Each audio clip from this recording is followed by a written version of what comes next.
Disemba mwaka 2025 majira ya saa 3:26 asubuhi tulipokea wito wa uwepo wa tukio la ajali katika mtaa wa Mafyati katika jiji la Mbeya.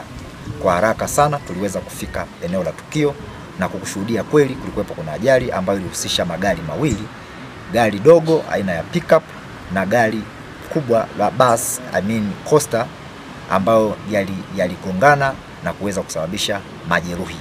Katika ajali hiyo majeruhi watatu waliweza kupata majeraha na walikimbizwa katika hospitali ya rufaa ya Kanda kwa ajili ya kupata matibabu zaidi.